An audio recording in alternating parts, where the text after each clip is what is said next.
Good afternoon, ladies and gentlemen of Equinoxe Radio and, of course, television multimedia. We are delighted to have you all on this edition of the program You and Health.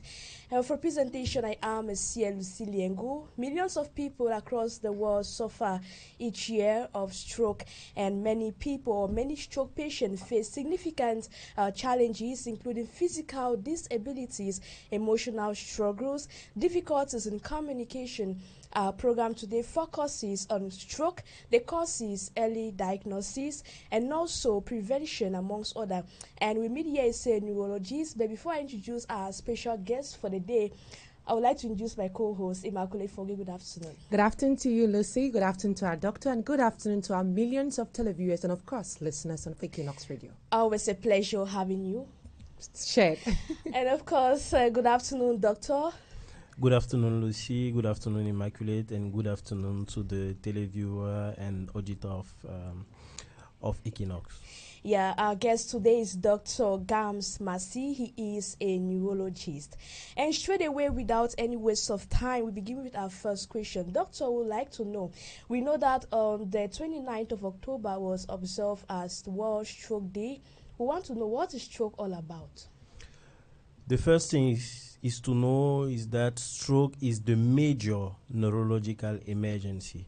It's a disease of the brain affecting more than 100 million people in the world, with 12 million new cases each year, including 7 million deaths. It is the second leading cause of mortality in the world and the first leading cause of disability in adult. So it is a brain disease. Now, what are the immediate causes of stroke?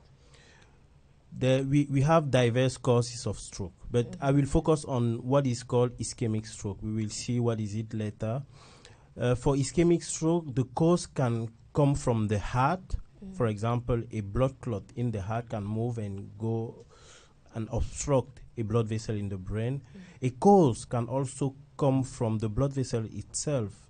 For example, people who have bad cholesterol, many fats in their blood, that fat can obstruct the blood vessel and lead to a stroke.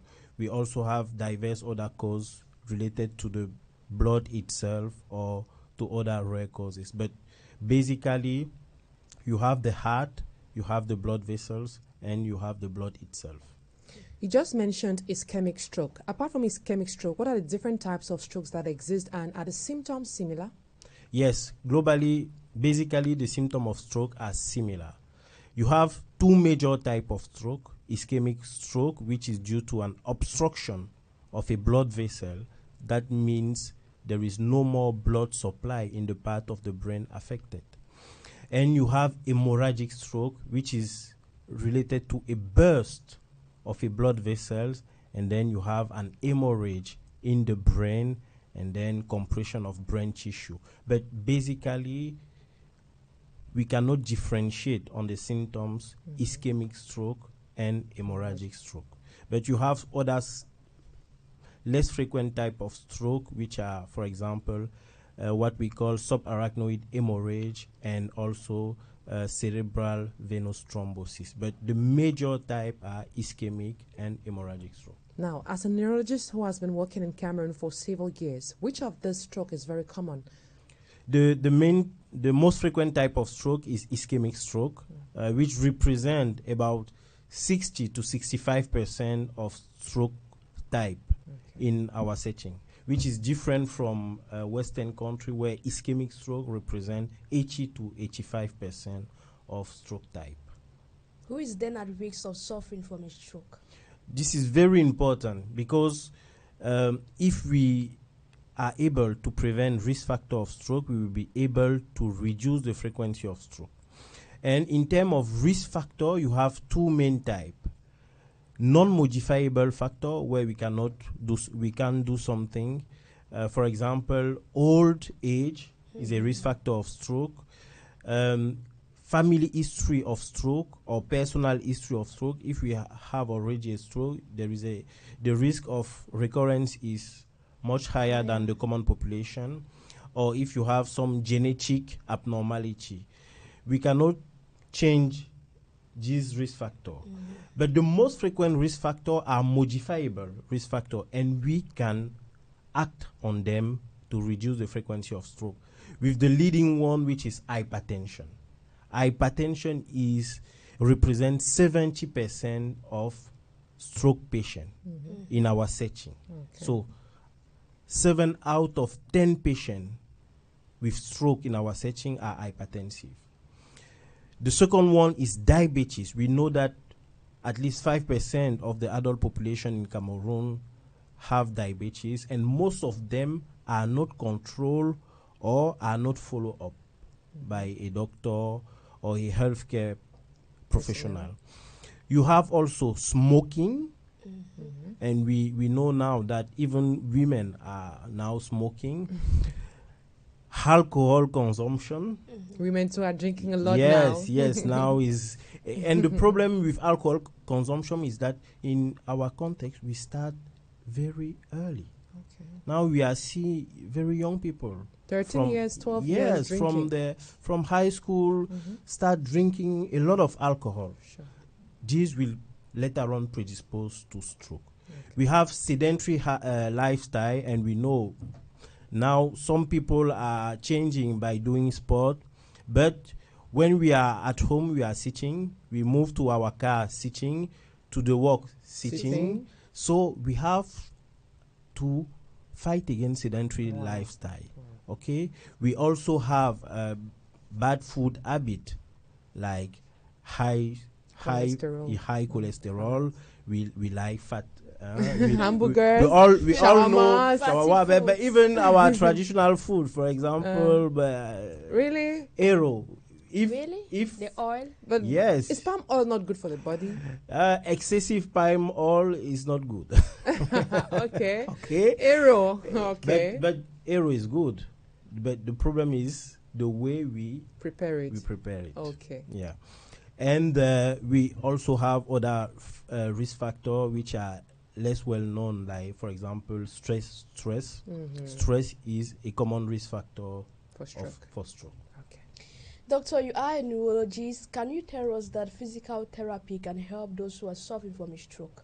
Yes, of course. Physical therapy is a major treatment after stroke, because we know that many of stroke patients will have motor disability, will not be able to move their limbs, to move their body, and to recover from it. There is no medication that help them to recover. The only way to recover is by physical therapy, by physiotherapy, which is very, very important. Okay. For those who like to participate in the program, here are the numbers: 670-5470-49. I repeat, 670-5470-49 or 656-622222.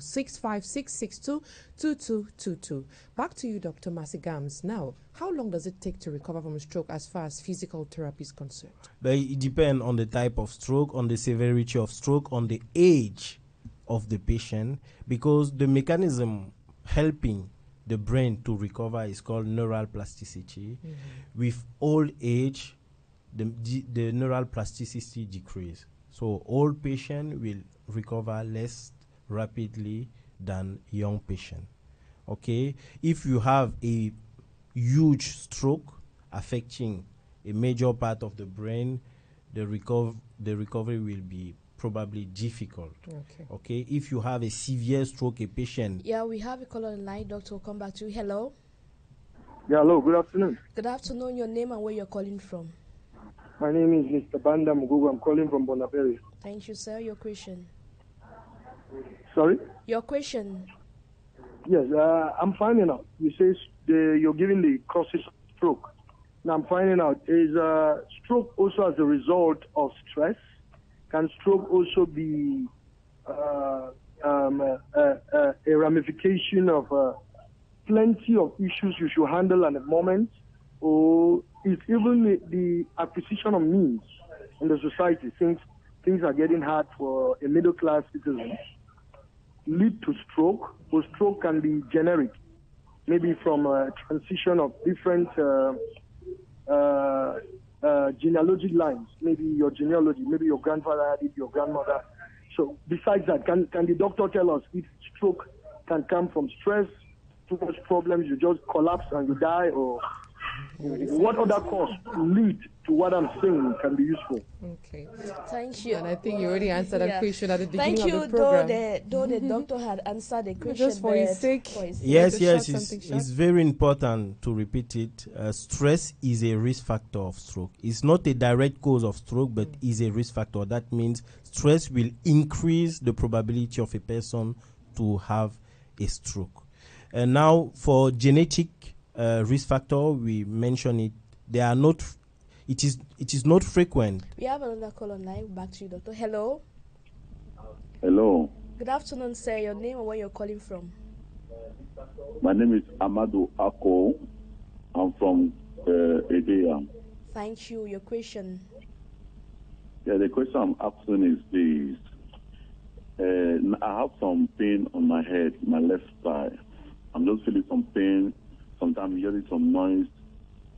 Sometimes hearing some noise on my head. When that noise begins to make like that, I can't sleep. I don't know the cause of it. Is it the signs of stroke? I would like that the doctor should explain to us, please. Yeah, he's talking about diagnosis. How can one tell? Thank you for your question. Yes, thank you for this very interesting question. Okay, the first thing is to know that the signs of stroke are brutal, acute. Okay, it is an accident, so it will be very sudden. So if you have a chronic headache for some days, weeks, it is not probably a stroke. Okay, signs of stroke are sudden, and basically it can affect the face. For example, if you have a deviation of your mouth on the side of the face, if you suddenly have a blurred vision or a loss of vision, if you suddenly lost consciousness, or if you suddenly have vertigo or dizziness that make you collapse. And the second one is arm. If you have weakness of the arm or the leg, suddenly. The third thing is the speech. Okay, if you suddenly have slur speech, or you cannot come out word, okay, these are probably signs of stroke. And you have to rush to a health facility. That's why we use the acronym FAST: F for face, A for arm, S for speech, and T for time. Okay. No loss of time. Bring the patient to the hospital. Now, what are some of the signs to watch out for that someone is recovering from stroke? Okay. After stroke, depending on the sign it presents during the onset of the stroke, but much more frequently, patients present weakness of a side of the body. They present difficulty in speech, and some of them will present blurred vision. Okay, but for physiotherapy, what is important is the recovery from a paralysis or a weakness of a body side. And we when we follow the patient, we assess also, or we evaluate the weakness of the body. There are some scale in medicine that help us to know that this patient is coming from 0 to 1 or from 0 to 3, etc. Okay, doctor, any last advice for patients out there? Yes, the first thing is that in our setting, prevention is the key. 90% of stroke are preventable by fighting against modifiable risk factors, including hypertension, diabetes, smoking, excess alcohol, diet, sedentary lifestyle, and stress. Because if we fail to fight against that risk factor, we will be in danger of stroke, and this will probably be a huge problem for the patient itself, for his family, and for the community. All right. Thank you very much, Dr. MASSI. He is a neurologist. Always a pleasure having you on the program. Thank you, Lucy. Thank you, Immaculate for great. Yeah. Thank It's you. a pleasure being here. Ladies and gentlemen, we have come to the end of the program you and held aired on Equinoxe Radio Multimedia. For presentation, I am Monsieur Lucy Liengu. I received technical assistance from Bertrand Bonzini and by Jonathan Babiola. Stay in the company of interesting programs on Equinoxe Radio and television.